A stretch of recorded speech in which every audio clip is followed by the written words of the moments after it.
साधिके शरण्ये त्र्यम्बके गौरी नारायणी नमोऽस्तुते। या देवी सर्वभूतेषु विष्णुमायेति शब्दिता नमस्तस्यै नमस्तस्यै नमस्तस्यै नमो नमः।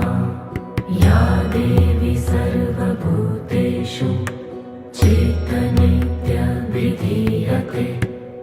नमस्तस्यै नमस्तस्यै नमस्तस्यै नमो नमः। या देवी सर्वभूतेषु